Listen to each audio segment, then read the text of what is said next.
Okay. In our last video, we spent some time setting up some tools to help us translate vectors written in one way in 2 dimensions into writing them a different way, right? And so in this video, what we're going to do is we're going to take a look at a few examples of how we might use some of those ideas and solve some problems here. So I have three examples set up. This first example, we're going to be looking at a boat crossing a river, and there's three different observers watching the boat, and we're going to talk about what each of these observers sees as the boat is crossing the river, right? So here's the drawing. Maybe I'll highlight some of this stuff as we go along. We have our boat here, and there's an observer. Observer C is standing on the boat. We have observer B here who's floating in the water. And both the boat and observer B and observer C are being dragged down the river by the flow of the river, which we can see from this vector here. This is the direction of the flow of the river, and so VR is that vector. And the boat is also moving in a sort of northward direction here, with its own velocity as it's being dragged down the river, right? And then finally we have observer A over here sitting on the south shore. So I'm not going to put numbers to all these vectors. We could have values for VB and VR, but we can just talk about what each of these observers is going to see, and this is going to sort of bring up some interesting ideas about reference frames and things we should keep in mind when we're doing problems like this, right? So if the question is what does each of these observers see the boat doing? Well, let's start in reverse order here. Let's take a look at what observer C is going to see. So observer C is standing on the boat, and so to them, the boat isn't really moving anywhere in relation to them, right? They're standing on the boat, and the boat seems to not be moving. So to them, they see the velocity of the boat is just zero versus where they are, right? Observer B is outside of the boat. They're in the river and they're floating downriver, and so is the boat. But there's additional motion. The boat is traveling towards observer B. So observer B sees the boat traveling with velocity equal to VB, right? They see the boat moving in their direction. And finally, observer A, who's standing on the shore, sees the boat moving away from them in a northward direction, right? Because the boat is moving northward in the river, but the river is also flowing toward the east. So what observer A sees is the boat moving with the velocity of the river plus the velocity of what we've called the velocity of the boat here. Okay, and so it kind of really matters in these problems sometimes where you're looking at the problem from, right? So if you're a different observer here, you have to be careful and you have to think about which velocities you need to consider versus the reference frame that you're in, right? So this is just a quick example of those ideas, and just keep these in mind as you're doing some of these problems. Let's take a look at our second quick example here. And this one's sort of a more mechanical example where we're going to use the rules that we set up before to solve something about certain vectors here. So let's take a look at the problem. So if all of our angles are measured from the positive x-axis, and then given that this vector A is 53 meters at 20 degrees, and B is 43 meters at 63 degrees, we want to find these three vectors down here. Okay, so first of all, let's remember and let's well, let me just draw this out. So whenever we're talking about vectors, unless you're told otherwise, we're going to assume, so this is our x and our y axis here, we're going to assume that vectors are always measured from the positive x-axis, right? So if we're looking at measuring the angle that different vectors make with a positive x-axis, and we're given, say, a theta 1 and a theta 2, they correspond to these angles here, right? So unless you're told something else, unless in the problem there's a different angle set up. But if you're just shown vectors in this form here, assume that they're measured from the positive x-axis, okay? And so I'm going to get rid of these. just not to confuse the problem, but that's sort of just to point out the way we should think about these vectors when we see them presented in that way. Okay, so we want to be able to, in part A, we want to add vector A and B. In part B, we want to subtract B from A. And in part C, we have some scalar multiplying each of these vectors, and then we're subtracting them, right? So just to help us along, I'm going to write down our rules that we developed in the last video, and then we're going to use these rules to solve this problem here.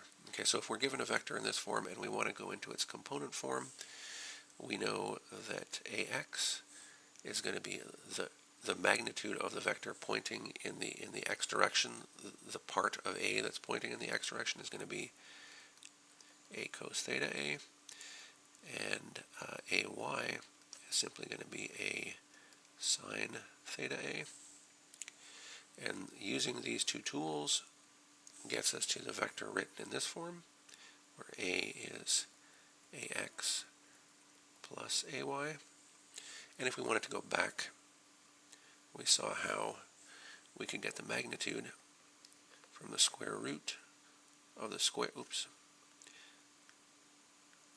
of the squares of AX plus AY, and that we can get the angle from the inverse tan of AY over AX. Okay, and that gives us back this form. So keeping this in mind, we want to work with these vectors A and B that we're given here, and like we talked about before, the easiest way to work with these vectors is to first change them into their component forms, break them up into the parts pointing along the x direction and the part pointing along the y direction. And so let's do that. Maybe first we'll just visualize what these vectors might sort of look like. I'm just going to draw them out here. We can imagine that A is 53 meters at 20 degrees, so that might look something like this, let's say.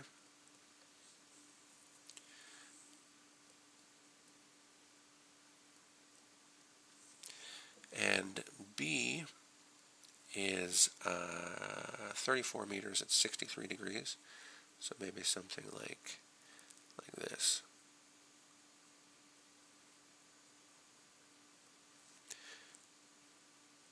So just have that sort of picture in our heads. So we can imagine pictorially again, and we're not going to do this pictorially, but if we wanted to add A to B, well, we would just slide the tail of B to the head of A, and that would point somewhere like out here, right? So we expect to see the sum of those two vectors. We expect to see C pointing in that direction. Let's see if that's what we find. Okay, so let's start off. We're going to find the components of A and B. So we have A equals 53 meters at 20 degrees. This means that AX is going to be equal to 53 cos 20 degrees, and AY is going to be 53 sine 20 degrees. And I have those worked out somewhere here. Where are they? I have AY. Okay, so AY is going to end up being 18.1 meters, and AX is going to be 49.8 meters. And does that make sense from our picture over here? Well, yeah, we expect that AY should be greater, or should be less than AX, right? And that's what we find. We find our AX is much larger than our AY, so that makes sense. Let's do the same for our B vector. So we have B is equal to 34 meters at 63 degrees. And if we do the same thing, I guess I'll write them out. We have 34 cos 63 degrees and 34 sine 63 degrees. And those are going to end up being, by is 30.3 meters, and bx is 15.4 meters. And again, our sort of sanity check here, maybe I haven't drawn it very well, but we do expect that our y coordinate will be larger, the y component of our b vector will be larger, and it sort of is in the drawing here, but it's not dramatic. But so that makes sense. Okay, so we've decomposed our vectors into their components here, and so now we can add them up freely, right? So what are we being asked? In part A, we want to find C equal to A plus B, and so we want to add up the components, and so this means that Cx is going to be equal to Ax plus Bx, and that's just 49.8 plus 15.4. These will be in meters, and so if we add those up, I think I've done these, but I'm going to get a calculator. And so if we do that, we have 49.8 plus 15.4. So this comes out to 65.2 meters.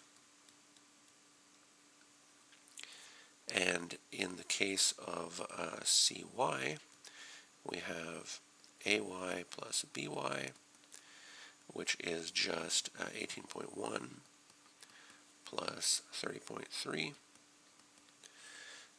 And we can just do that in our heads. That's going to be 48.4. And so those are the magnitudes of the two components of our C vector, right? And so if we wanted to translate that back into a magnitude and an angle, we can do that using the formulas above, right? And so let's say, for example, we wanted to translate that back into this form.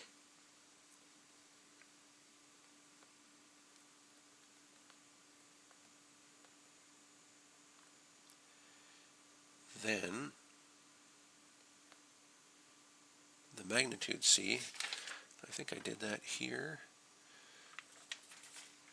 Yeah, so if we take it's going to look like this. If we take cx squared plus cy squared and take the square root, I won't do the actual calculation here, but I do have it down on this paper here.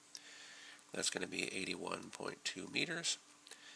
And theta c, again from these equations here,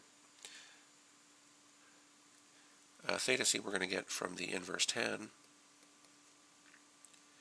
of cy over cx, and if we do that, we're going to find that we get 36.6 degrees. Okay, and so that is our vector c. The final answer would look something like this. We would say vector c is 81.2 meters at 36.6 degrees.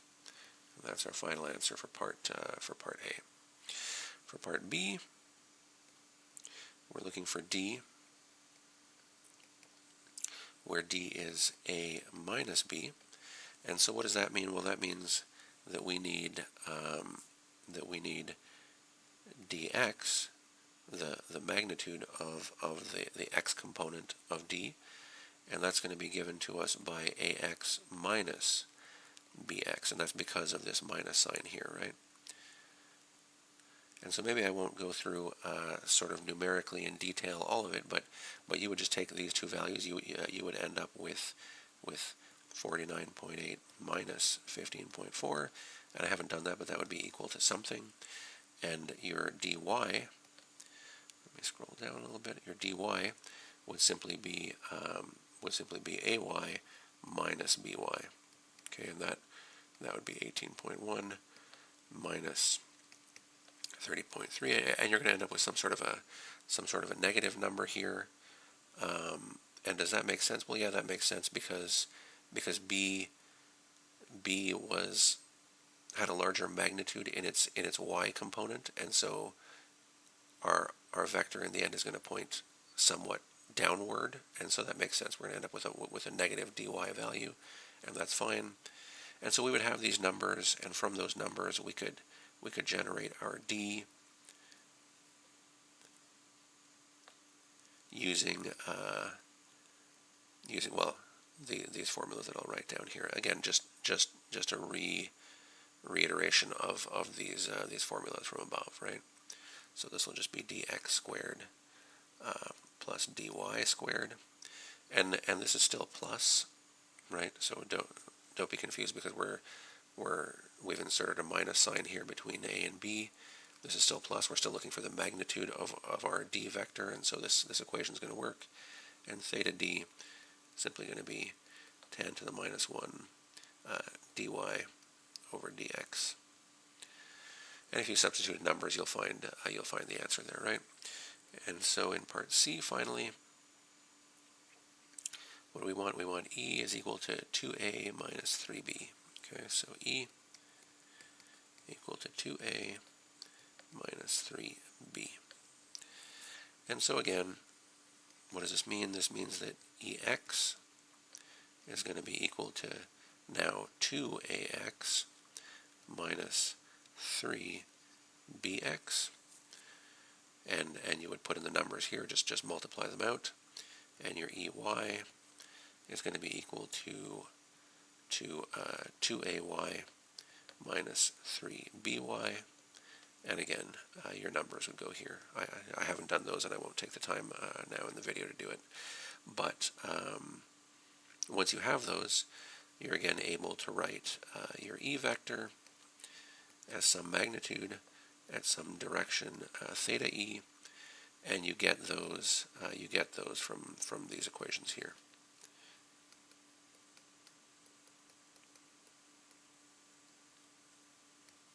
And your theta e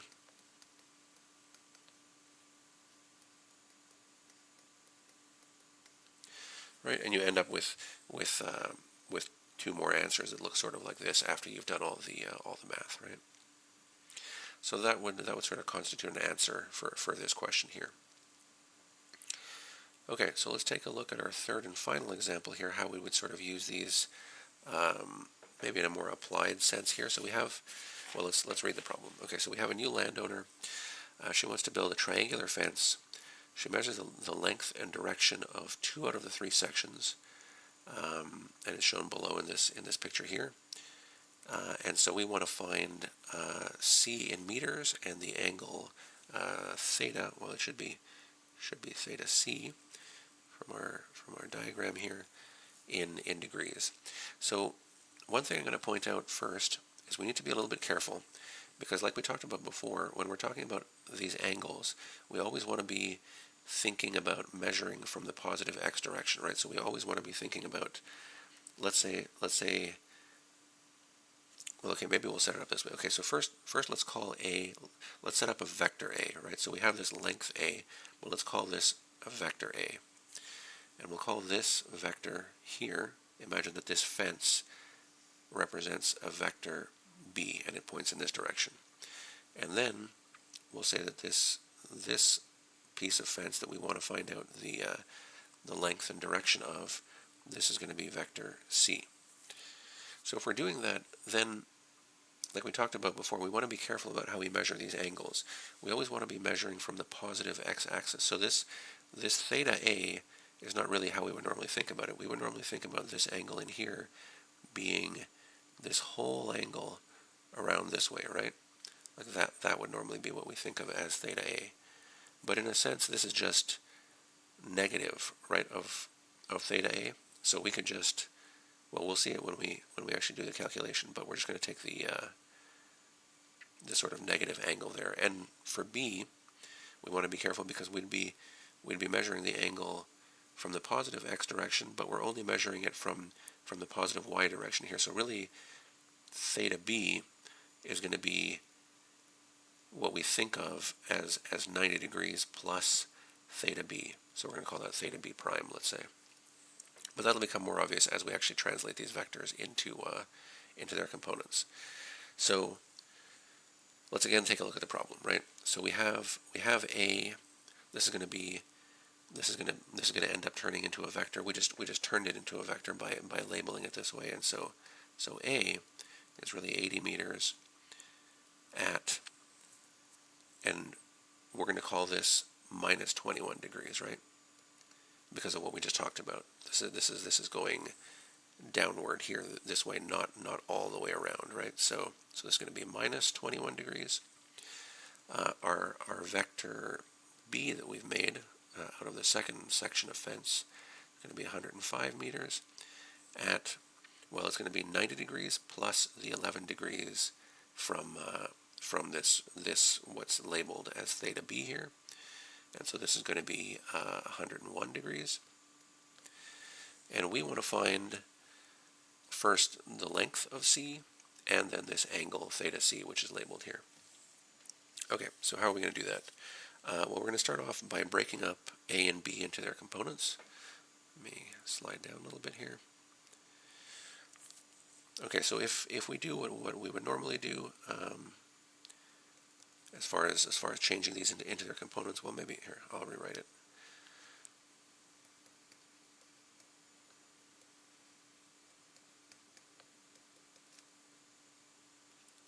Okay, so AX, we can find AX from our earlier formulas. We're going to find that AX is equal to 74.69 meters, and AY is equal to minus 28.67 meters, right? And this is what we get if we input this negative 21 degrees into our calculation, into our sign. And does that make sense? Well, yeah, we expect that y should be negative because y extends in the negative y direction, right? Or I should say A extends in the negative y direction. Okay, so we have our A broken up into its components. I think I've also done that for B here. Yes, I have. And so if we break up B, B is 105 meters at 101 degrees. And this is going to give us a BX and a BY of minus 20 for BX, minus 20 meters, and 103.1 meters in the BY direction. Does that make sense? Well, yeah, B points slightly in the negative X direction and a lot in the positive Y direction, right? Okay, so now we're going to kind of have to notice a little bit of a trick here. So how are we going to get C from A and B? Well, let's remember that as we add vectors together, they're kind of just telling us where we end up in the end, right? So from our diagram here, we can see that A plus B, our vectors A plus our vector B, plus our now vector C, has to give us 0, right? Because we end up back at the same spot that we started. We end up back at the origin. But if this is true, then A plus B equals minus C, right? Just by shifting that C vector over. And so if we want to find C, well, then that's just going to be equal to minus A plus B, right? And so that's simple enough. We can simply find what A plus B is, hit it with a negative, and we're all set, right? So then what is this telling us? Well, this is telling us that Cx is going to be equal to minus Ax plus Bx, and Cy is going to be minus Ay plus By, right? And so we can fill in those numbers. So this is going to be minus Ax was 74.69 plus Bx was minus 20. And so what's that going to give us? Well, we're going to have 54.69, but it's going to be negative, so negative 54.69 meters. And in the y direction, what do we end up with? We have Ay is minus 28.67, and by is 103.1, right? And so what do we end up with? I have this written down, I believe, yes, right here. And so that is minus 74.43 meters. And so this gives us the components of our y, well, of our c vector. So our x component and our y component of our c vector. And so we can translate this back. And I maybe, okay, so I won't do the magnitude, or yeah, here I can do it. So we'll do c equals cx squared plus cy squared. And that's just going to end up giving us, if we substitute those numbers in, we're going to find that that gives us 92.36 meters. And now let's be careful. So we want this angle in here. We want theta c. And theta c, normally, what we think about theta c, that would give us some angle starting at the positive x-axis, but we don't want that here. We want it sort of starting from the negative x-axis here. We're measuring down from the negative x-axis here. So let's just go back to the trigonometry of the problem and think about what we're really doing here. So we know from this little mnemonic here that tan of some theta is equal to opposite over adjacent, right? Well, what's opposite over adjacent here?